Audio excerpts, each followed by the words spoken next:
So this is Resurrecting COCOTs, or how we decided to stop worrying and save tons of payphones. So what we're going to be covering today, we're going to discuss who we are and what is Protel, the project that we both work on together. We're going to specifically dive into what is a payphone and what is a COCOT, specific type of payphone. We're going to talk about the NIP cap, which is something Naveen works on to map and scan active payphones. And that's going to lead into discussion about what's the state of payphones in 2024. Then we're going to focus on how we can make a COCOT work, and can we create a free-to-use programming lines for COCOTs, or specifically for people out there who have COCOTs and want to get them operational again, because they don't really work unless you program them, and that can be a bit of a challenge. And then we'll discuss future plans on the programming side of things. So who are we? I'm a software engineer by trade. I've been a software engineer for 10 years. I much prefer working with hardware as a hobby, so this is great. But I'm in no way a telecommunications engineer. This is just sort of a weird hobby thing. But I've been working with VoIP stuff for the past 12 years, ever since I first set up a PBX on a Raspberry Pi back in 2012. It kind of blossomed from there. And I also love freak and hacker history, so anything that sort of highlights the phone system and what things were capable and how people exploited it, very interesting stuff to me. And it's been fun the past couple of years trying to recreate some of those techniques and sort of preserve that history for other people. Also not afraid to run a half dozen modems in my basement. I currently run a hobbyist dial-up ISP, so I have a lot of US robotics modems just sitting in my basement, taking calls, free internet access all day. But a lot of these skills working with these old modems again was really beneficial, and we'll talk about that a little bit later in the slides. So Protel, I keep talking about Protel. So we have a collective, and our goal is to get payphones and then make them operational again, but for free. So we currently have one installed, but we're inspired by the Protel project out of Oregon. They started probably, I want to say 5 or 10 years ago. They have maybe a dozen payphones that are up, operational, working. So we're doing this because we just think payphones are cool. We think telephony is cool. Payphones in particular, really interesting pieces of technology. But it's also something that we're seeing less and less of these days. There's people who rely on payphones. Even in the year 2024, people are still using payphones, and they're just disappearing. So it'd be kind of interesting, we thought anyway, to sort of bring that back and allow people to use them for free. So I mentioned we do focus a little bit on preservation, archaeology. So any way that we can get payphone equipment, software, firmwares out of phones, and save that for other people so that they can do similar things or just have a better understanding of telephony if they want to. A lot of this stuff is considered e-waste, and it's becoming more and more lost after every day. Speaking of which, we use a lot of discarded items. I like to joke that our whole infrastructure for this, aside from the VPS, is run on trash. It's all discarded stuff, secondhand stuff, consumer off-the-shelf stuff you can just pick up at any store, open source software, nothing proprietary, just putting stuff together, hoping that it works and making it work. So what is a payphone? Okay. Who here, show of hands, has used a payphone? Good, okay. Good turnout, better than last year. Weirdly, yeah. So this picture on the left here, this is one of my favorite pictures. This is New York City in about the year 2000. So back before cell phones, if you were out and about, you wanted to make a telephone call to somebody, you had to seek out one of these metal obelisks on the street or in a bar, some other public space, wait in line, approach a phone, put in money, and then call someone and hope that they were home when you were trying to call them. So from my understanding, New York 2000, this is just a normal day that this picture was taken. There's no like event happening, there wasn't any disaster or anything. Just people trying to reach out to someone willing to wait in line for however long just to make a call. So on the right here, if you haven't seen a payphone before, this is a payphone. If you were here last year, you might have seen our big payphone exhibit where we brought a whole bunch. This is an example of one of them. This is a Western Electric style payphone. You can tell by the coin slot being on the left-hand side. But yeah, when people think of a payphone these days, this is usually what they picture. Okay, so specifically, what is a COCOT? It's a word that I keep using. Customer-owned, coin-operated telephone. Pretty straightforward. So these are typically not owned by the phone company. These are owned by individuals or third parties that just want to be in the payphone market. So in the 80s, after the Bell system divestiture, when the Bell telephone company broke up into all those baby companies, that created a lot of competition for people to run their own payphones now that everything wasn't controlled by one telephone company. So COCOTs make use of smart boards. I'll show you a picture of them in a second. That basically means that all of the information for payment for a call had to be done on the phone itself with these COCOTs. So traditionally, with a coin line from the phone company, your phone was essentially like a dumb terminal. It would rely on the central office through the phone line to determine how much money had to be done for calls, or how much money had to be inserted for calls. But with these new COCOTs, because the customers own them, not the phone company, they need to handle all of their costs themselves. So if you use a payphone in the wild today, it's very likely going to be a COCOT. I think, so Verizon got out of the market in 2012. Frontier did in the past couple years. I forget exactly when. But yeah, pretty much any payphone you'll see these days that works is going to be a COCOT. So I keep talking about these smart boards. So here's two examples of them. The one on top is a Protel board from the 90s. The bottom is an Alcatel board from the 80s. I don't know if Brian is here, but he actually donated that Alcatel board last year. Good to see you. Yeah, so smart board, you can see there's a lot of ICs in here. There's ROMs, there's all sorts of chip. We have non-volatile SD RAM down there. So you can kind of see the evolution of how these boards themselves, if it was just a dumb board, you wouldn't have a lot going on, but these need to do so much. They're practically just little computers themselves. All right, hey everyone, Naveen here. I want to take a step back and talk a little bit about what's going on with payphones today exactly. So a lot of people are curious, naturally, where do you still find payphones these days? So this is just one of several maps. This one in particular, I started maintaining a while back when I was trying to map out where some of these working payphones still were. And over time, people have sent in contributions to sort of build this up. And so this is a constant work in progress, by no means complete, but just to give you an idea that there are indeed still a lot of payphones out there, frequently in airports, train stations, just busy street corners throughout the country. They may seem invisible more as they're not as common as they once used to be, but they are still around if you look for them. I forgot to let you introduce yourself, didn't I? I just introduced myself. So. Let me back up. I steamrolled him. I got too into it. Give me a second here. There you go. All right. So, I mean, you already sort of got the spiel, but as Mike alluded to, I've done a lot of work with mapping and scanning these payphones, sort of where they at, how they're being used, and stuff like that. So we'll touch on that more in a second here.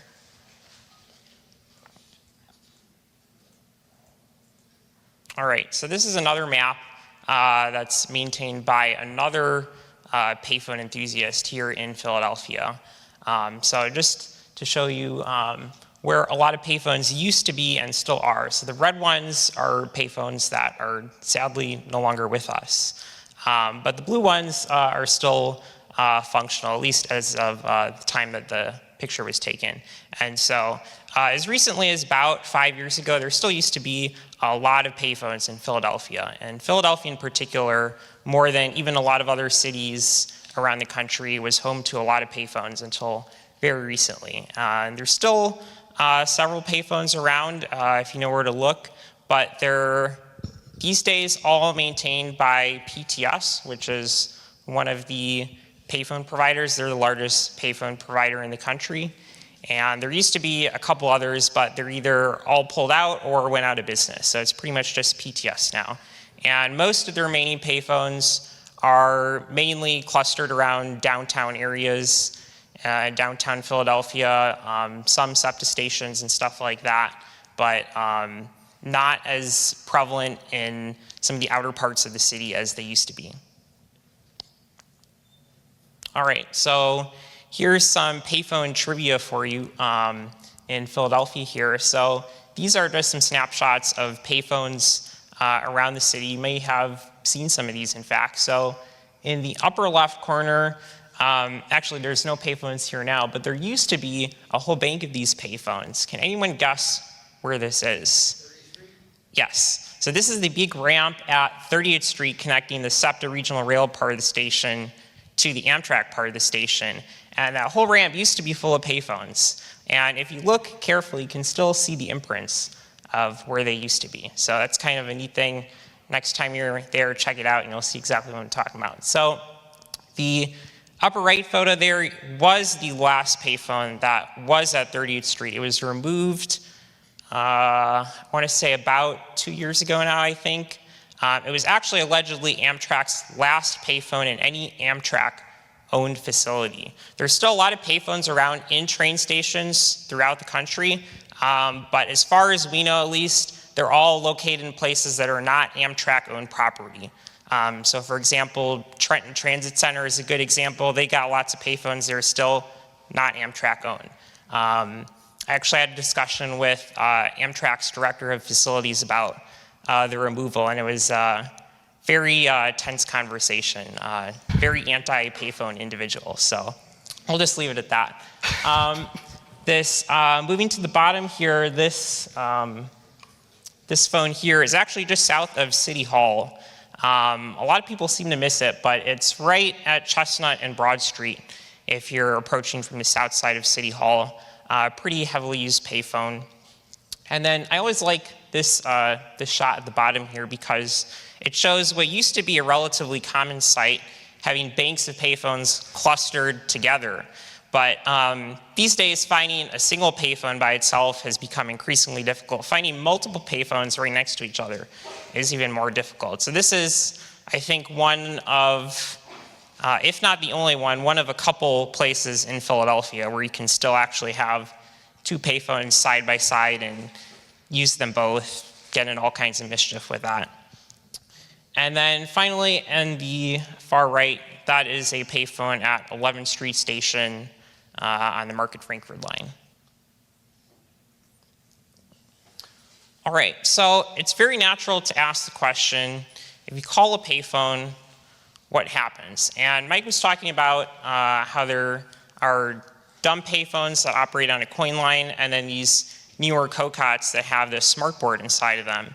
And so with the older payphones, the so-called dumb phones, if you called a payphone, even though they were on a special coin line, they actually worked much the way you'd expect a normal phone to work. If you called the payphone, it would often ring if it had a ringer inside, and if somebody was there, they could actually pick up and answer and have a conversation. Now with the newer type of payphone with COCOTs, that's sometimes still possible, but it's a little bit more interesting because a lot of these COCOTs actually have onboard modems in them, which are used for remote management. So the payphone provider can often do things like maybe update some of the ratings for the calls or get telemetry essentially from the phone. So if they want to know when the coin vault is full, if they can know that in advance, then they can send a technician out to empty the coin vault before it gets full. But maybe they don't need to send a technician out on a regular basis. So it can help with some optimizations there. And of course, they also want to know, how much money is the phone making and stuff like that. So very useful for phoning home and reporting this to the payphone provider. But on the flip side, it also enables pretty much anyone to phone the payphone and also get some information about it. So what we're looking at here is an example of the type of information you might get if you were to actually call one of these phones with a 300 baud modem. So this is specific to Protel boards, by the way, but these are relatively common amongst COCOTs, as we'll discuss. So just a brief overview of this. So the first part of the string there is just telling you the phone number of the phone, and usually this is the number that you would have called to get something like this. Sometimes it can be different. Every now and then you'll encounter payphones where this doesn't match up, and often that's because phone numbers have changed over time, and so they might not have updated the actual phone number on the phone itself. The next part is the rolling over amount of money in the coin box. To actually get the amount of money in the coin box, you have to subtract that last number there all the way to the right, and that will tell you how much is in there. So at the time that this was obtained, it was about $50. Next is the firmware version of the Protel board. So these actually have upgradable firmware versions, and the 7000 and 8000 series are the most common for Protel boards. 8822 is what I found most common out in the field, but you'll see some other ones out there occasionally as well. Next, there's a checksum that basically just changes every now and then, typically when the phone is emptied, but also not every time, so that's a little bit interesting. And then the amount full that the coin box is, this is sort of correlated with the amount of money in the coin box. So as you would expect, they do increase together, but they give you slightly different data points. For example, when I was in college, I used to like to go to payphones and make long distance calls using nickels, just for the fun of it. And took a lot of nickel rolls, but I like to think that I was filling the coin box up faster so that they would send a tech out sooner, and I don't know, something like that. Anyways, I don't know if that happened, but that was just something that I like to do. So, and then finally, we got the timestamp of whenever you called in to actually get this printout. All right, so there we saw an example of how to get the printout from one payphone. All you need is a modem, and you can call and get one of those. And so when I started doing this, I was doing this all manually, and over time started to automate it just like any good IT solution. At first, the automation was just using AutoHotkey in Windows, which a lot of you are probably familiar with, using Hyperterminal, which is no longer technically included with Windows. But anyways, I was able to put together some automation using that. As you can probably guess, the automation was horrible, combining GUI software with AutoHotkey, but it sort of worked. And then over time, retooled it using Kermit, which is modem and other terminal software also available for Windows. I believe it's now discontinued. It used to be out of Columbia University. But they have some nice tools that allow for automation of various modem scripts and things like that. So that's helped scale the project a lot.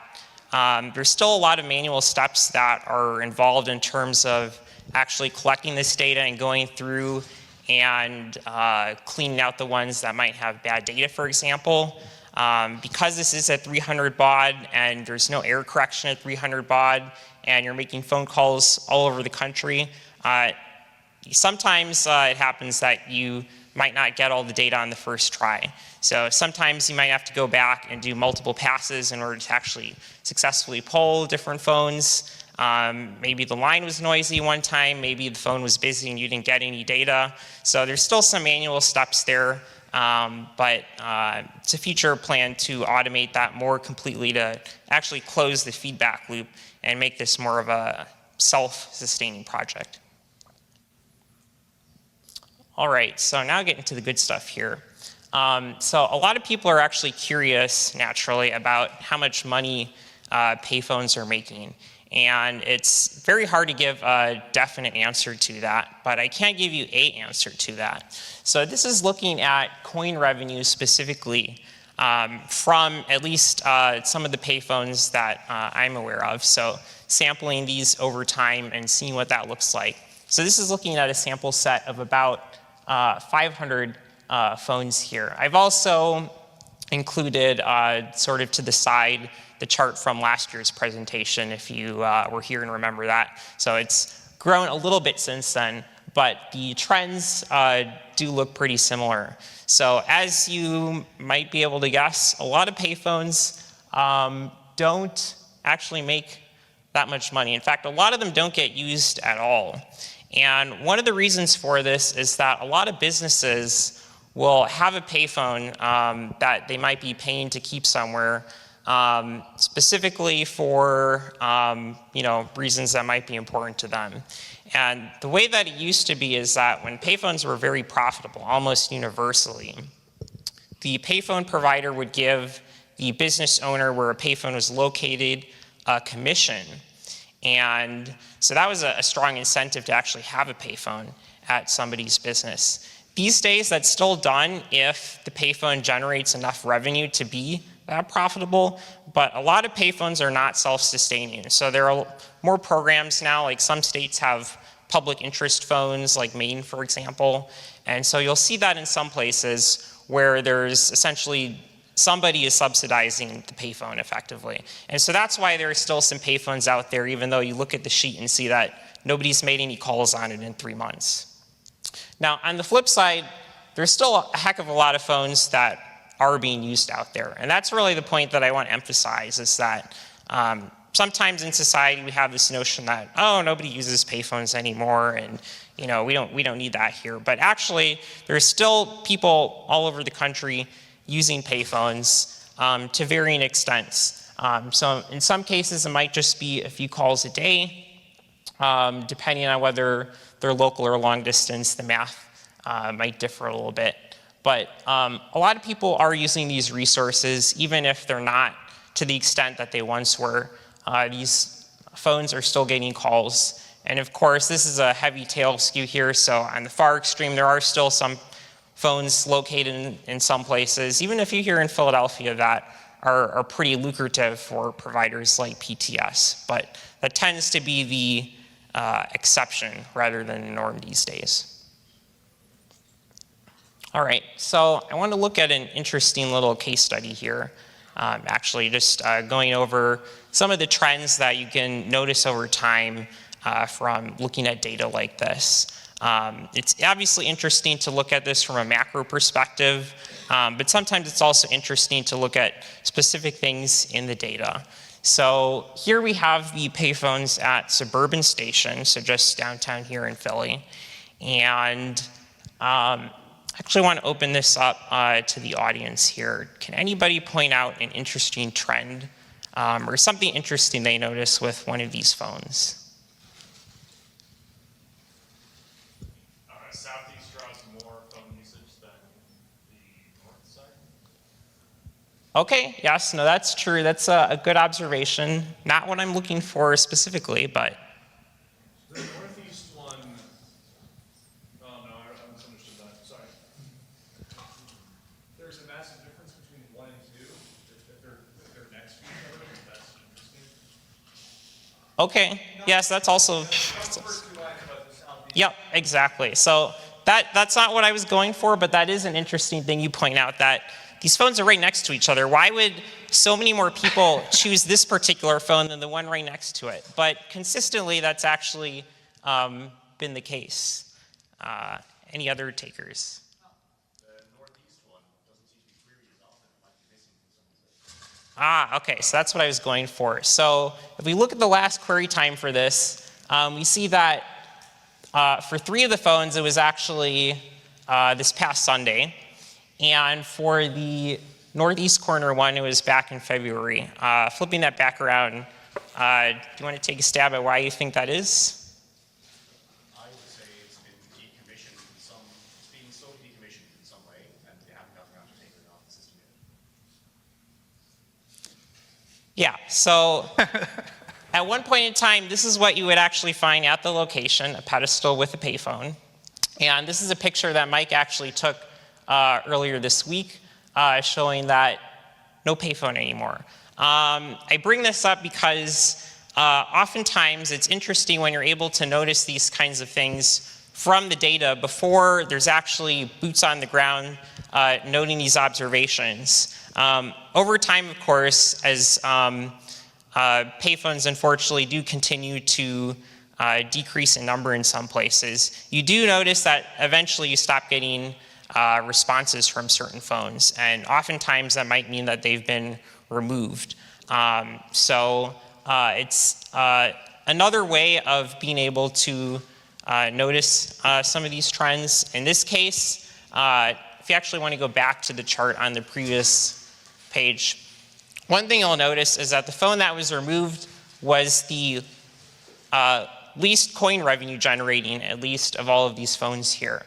So I don't know this for a fact, but if I were having a conversation with between SEPTA, since they are the ones that have these phones at Suburban Station, and PTS, it might be natural to think, well, maybe we don't need 4 payphones at this station, but let's be strategic about which one we remove, and remove the least used payphone, since revenue is usually a proxy for how popular it is. And indeed, that's exactly what they did. So I don't know if that was the reason or not, but you can look at this data and wonder about these sorts of things, and clearly I do this too much. So anyways, moving on here. So if you do happen to find a payphone out in the wild, first of all, congratulations. Second of all, please let us know about it for 2 reasons. So as we showed earlier, we do have a map where we try to chart all the payphones that we're aware of. And this is dual purpose. It's interesting to be able to know all this, but it's also a living resource for people that may actually be looking for payphones in their area. Payphone providers, for whatever reason, are very hush-hush about this type of stuff typically. They won't you can't just call them up and say, oh yeah, can I get a list of all your payphones? It's typically not how it works. So it really is on us to sort of crowdsource this data and let each other know about payphones that may be near us. And a lot of people end up being surprised at where some of these are. So, and additionally, if you are able to let us know, then we can also continue to gather more data on payphone usage and try to look at and analyze more of these trends over time, especially as the data can tell an interesting story. Examples like that. So there's a couple of different ways you can do that. The easiest way is just dial 4, literally. If you dial 800 and then all 4s, that's the MCI ANAC, the automatic number announcement circuit, and that just basically tells you what number you're calling from. And this is useful because even though payphones typically have a placard on the card that tells you the number of the phone, it's not always accurate. So it's always good to just do a sanity check and make sure that you've got the right number. And then if we're able to submit a location and a phone number, we'll definitely put on the map. And if it is indeed a Protel-based phone, then it can possibly be included in some of the querying as well, so that we're able to get more data on payphones that are still out there. So what does this mean for hobbyists? Many payphones on the used market these days are going to be COCOTs and likely going to be Protels as more and more phones get decommissioned. So COCOTs are generally pretty undesirable to collectors because you have to program them. So if you buy just an old Protel phone off of eBay or something, it's very likely that the internal battery in it has died and it's lost all of its programming. So you'll be able to plug it in, you might get a dial tone, but you can really only make like a 1-800 call or a 911 call or something like that, and otherwise it's like a big paperweight. So some COCOTs can be hand programmed. There's some much earlier ones that have that, but anything after probably the mid 80s or so are going to need you to hook it up to a computer, run some piece of old software, and facilitate that connection to make everything work and perform the programming. So there's a couple of COCOT manufacturers that are pretty big these days. I gave you a big 4 list of Protel, Alcatel, Intellicol, and Earnest in that order of popularity. There's a couple other ones, but you generally don't see those. But Protel is the most popular. So we're going to be talking a bit about specifically Protel programming now. So this is a picture of my Protel payphone. So I bought this when I was a teenager. I think I was like 15 or something at a flea market. I opened it up. I saw the smart board inside, those pictures from earlier, and I thought, this is cool. I have no idea how I'm going to figure out how to do anything with this, but I can just set it aside and worry about that later. Hopefully somebody will figure out an easy way to kind of get this thing programmed. But for right now, I don't know what I'm doing. So 15 years later, I took it out of the basement. I looked around online. Nobody had really figured out a good way to get these things programmed. There was little pieces of advice, but nothing really concrete. So if you find yourself with a Protel and you're trying to get it back up and running, you're going to need replacement batteries. It has a nickel-cadmium battery and a lithium battery. If you think having 2 batteries is weird, just consider that the COCOTs have big lead-acid batteries in them, which is kind of wild. Yeah. These are pretty interesting little boards. They have socketed ROMs, which is nice in case the ROM loses its programming over time, which can happen, especially if there's exposure to light and the little sticker falls off. Connectors for keypad, handset, relay, coin scanner, telephone line. These boards are pretty modular, so as a field tech, if something fails, you want to easily rip something out, put it back in. So these are pretty easy to get parts for, pretty easy to repair, disassemble, put back together. And while we were trying to figure out how to program these, we came across some urban legends, some of which we're going to address. But some people said you need a proprietary modem to program some of these boards, which is that I've never even heard of that. That sounds crazy. Some people said you need copper lines. So we do a lot of stuff with voice over IP, and some people insisted, no, you need copper. You need real telephony.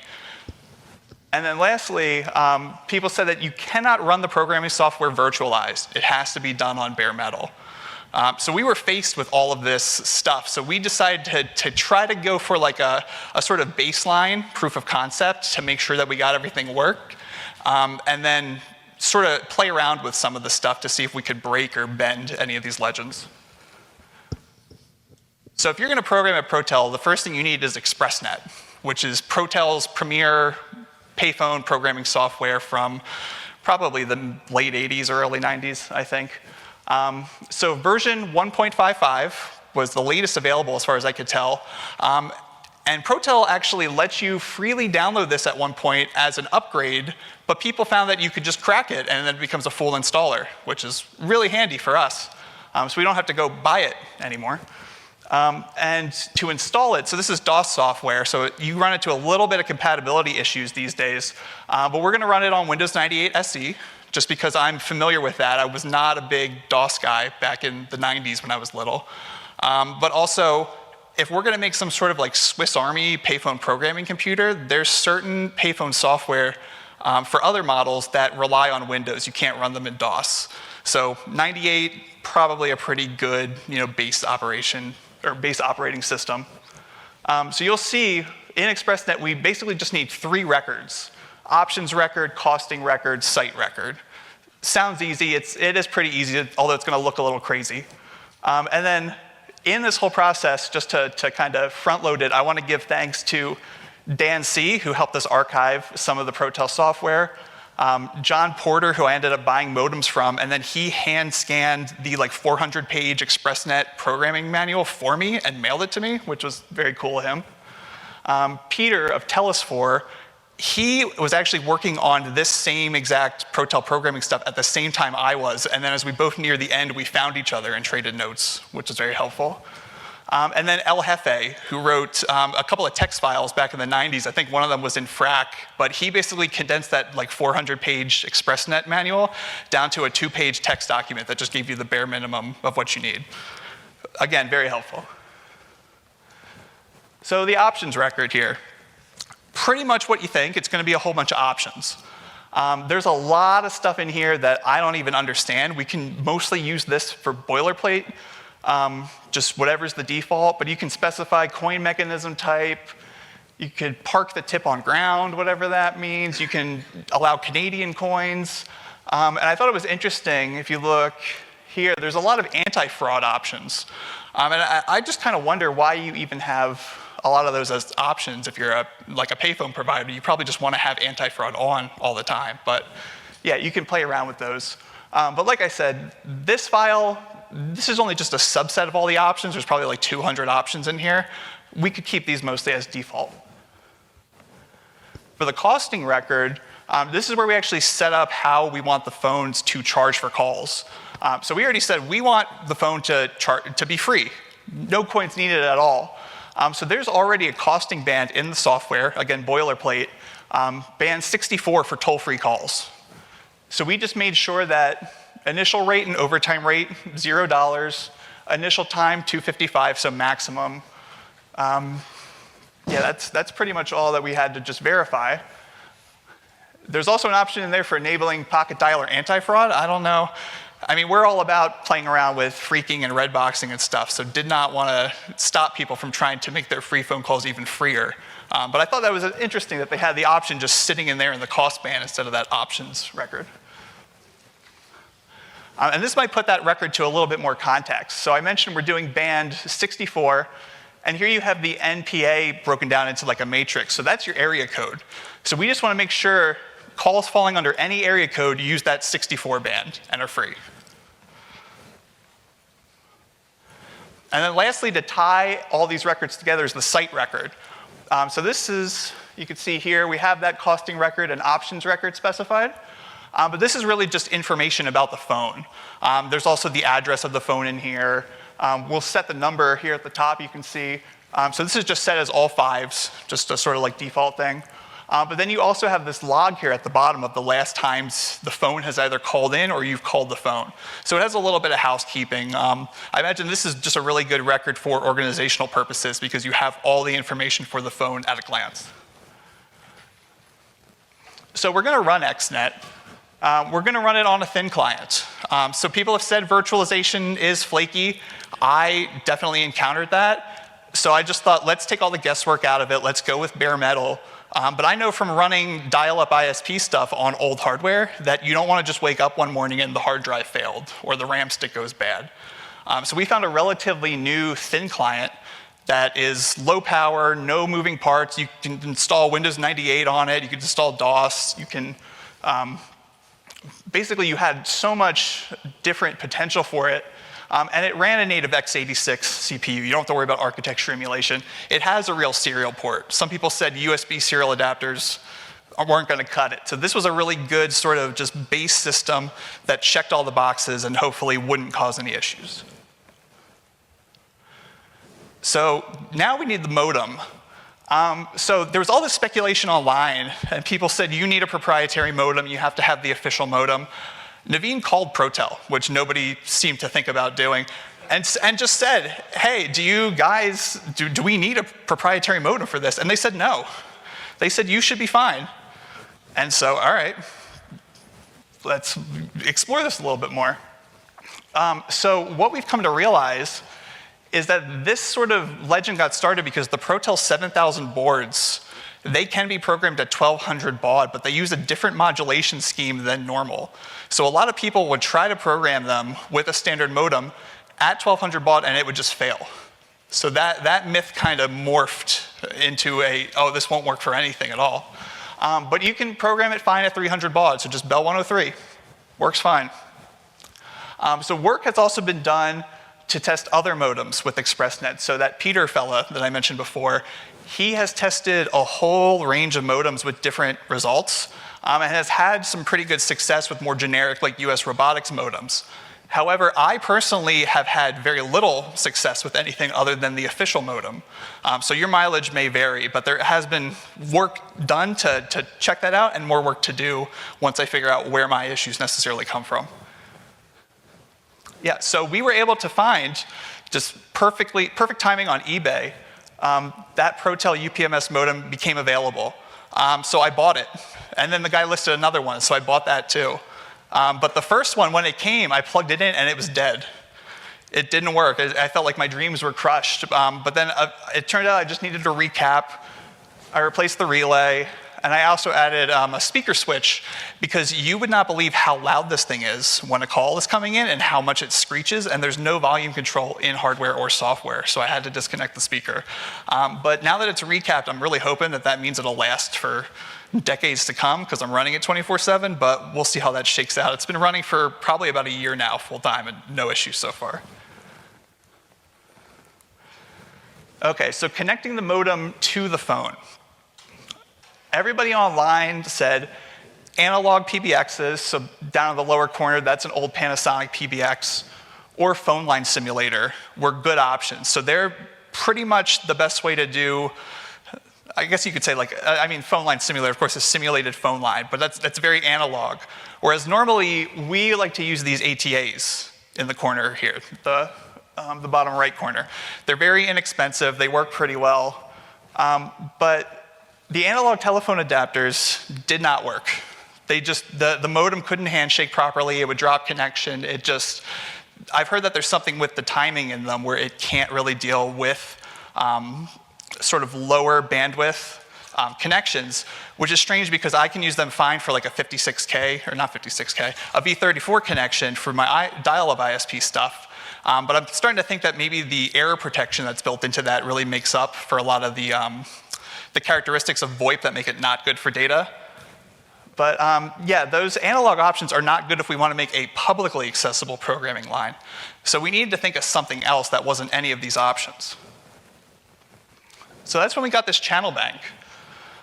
So if you've never seen a channel bank before, this multiplexes and demultiplexes a group of communication channels. So a lot of them are modular, so you could have cards for subscriber phones downstream. You could have cards that go to different central offices. Basically any combination of types of phone systems that you want to hook together, you can probably do it with one of these. But we're using it specifically to have a bunch of analog phone equipment go over a T1 line and then back to our PBX. So you can also use probably just like an analog PCI card for this, so just something that plugs in your computer, gives you some phone ports.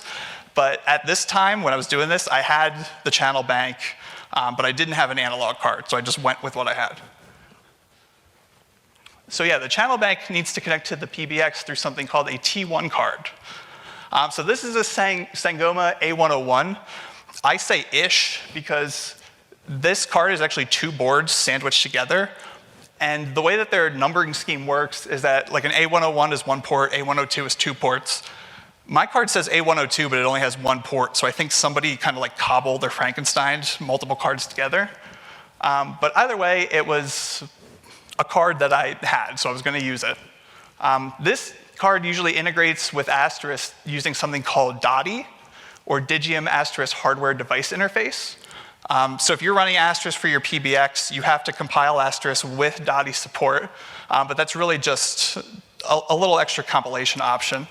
But because this card is made by Sangoma, which is the current steward of Asterisk, I have to use some adapter software called WAN pipe that basically makes Asterisk think that this is an old Digium card, but it's really a new Sangoma WAN pipe card. And I'll say, I'm gonna dive into a little bit of why this is kind of a headache, but if you're gonna do this yourself, just get a Digium card. Don't even go with a Sangoma card. I see Naveen nodding, that's good, yeah. So we need a PBX. Again, I wanna have something low power, not too crazy if I'm running it 24/7.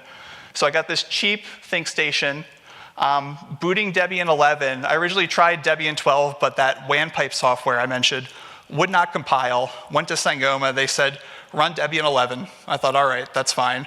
Tried it again, still didn't work. And then ultimately, I found that there was an issue with their build script, where it was looking for a header file somewhere that Ubuntu has it, but not Debian, even though they said they supported Debian. So I was able to patch that on my side and then send them the patch for that, which eventually, I believe a couple people actually did that same bug report, and it got merged into the release version at some point. But I was able to get everything running on my system just fine with the help of FreakScript, which is a script that Naveen actually authors that sort of simplifies the process of installing Asterisk and a whole bunch of supporting software.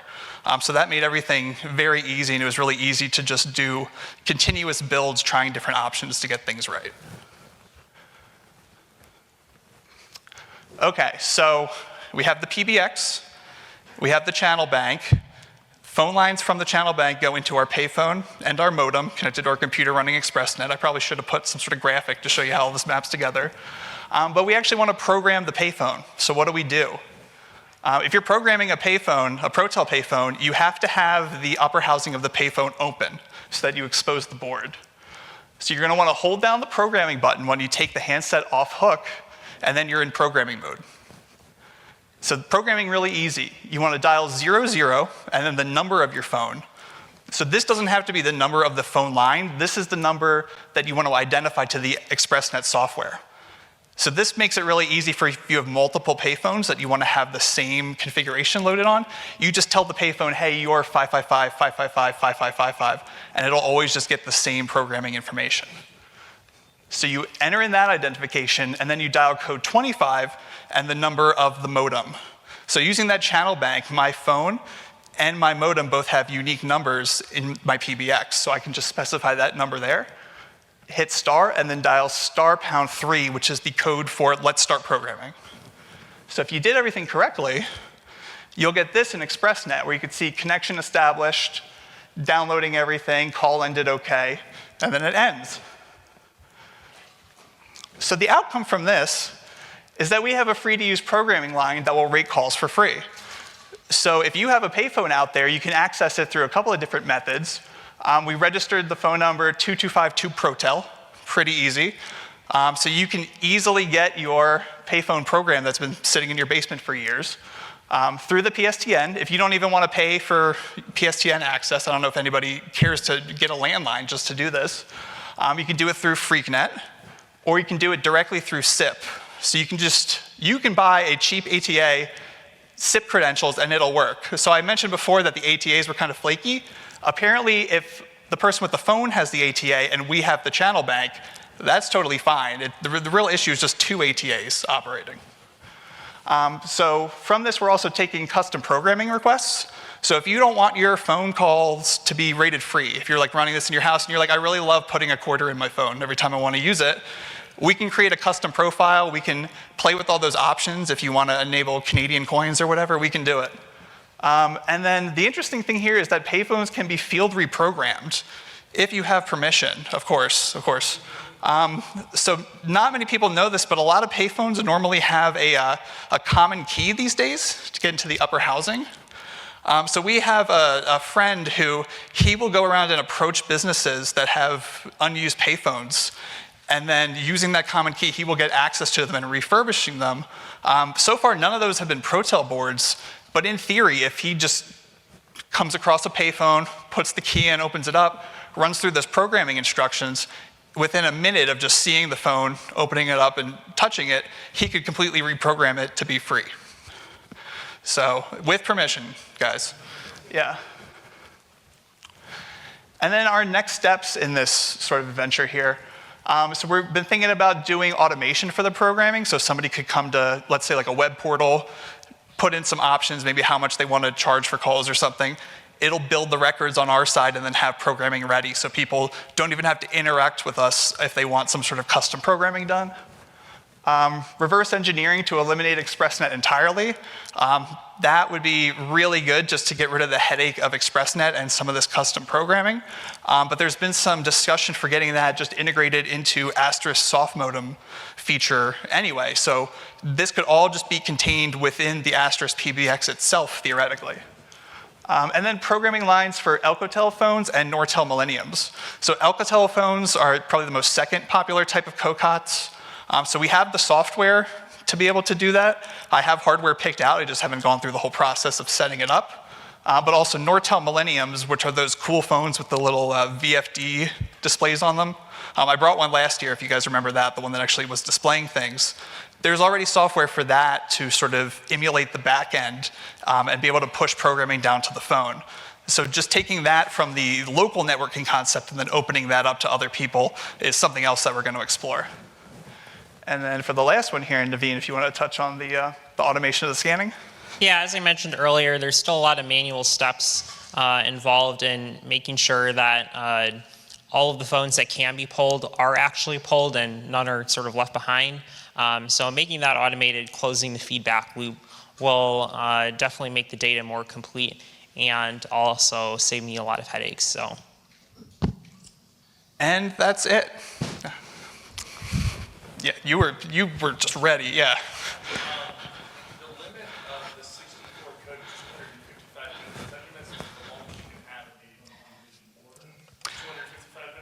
So the way that I understand it works is that 255, yes, so that is the maximum amount of initial minutes. So the way that it works is that up to 255 minutes for initial minutes, which is how much money you put in initially, which doesn't even matter in this case. But there was also the overtime minutes. And as long as that was set to something, when the first one is set to 255, that means unlimited for everything. So, but yeah, if you wanted to get like really like evil and you're charging people like $2 for like 1 minute of call time, you could totally do that. Yeah. Yep. Anybody else? Yes.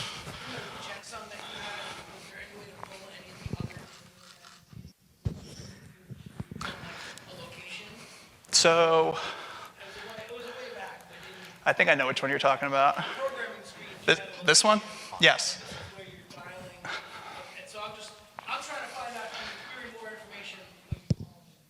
So when you call, basically when you query in the phone, the only thing that you can really retrieve is, at least from this programming perspective, is just sort of like how Naveen highlighted. You can do like the amount of money and stuff like that. Down here, for example, there's those flag codes where it's like phone repair. So this is because I think I like unplugged the relay or something in my phone and it was complaining about that. So you can get some rudimentary diagnostics, but the phone itself isn't actually programmed with much more than what it thinks its phone number is and how to rate its calls.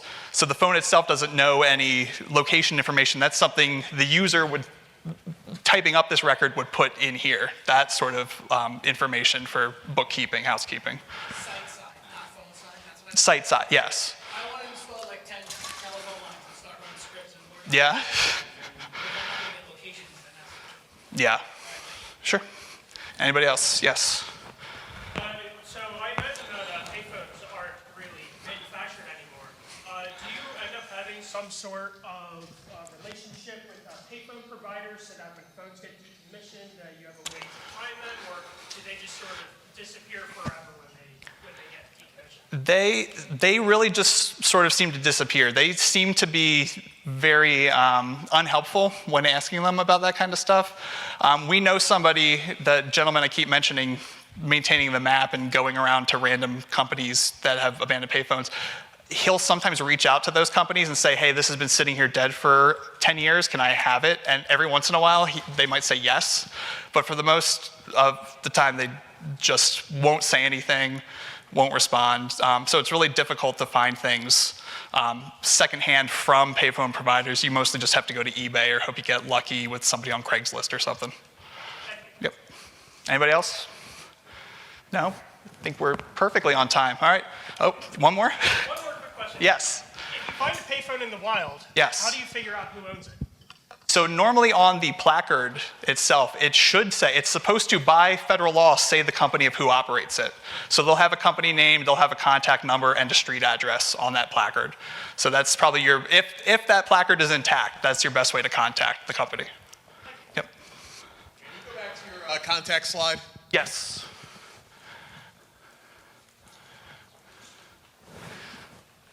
Yes, and if you guys have any more questions, we'll be here all day, most of the day.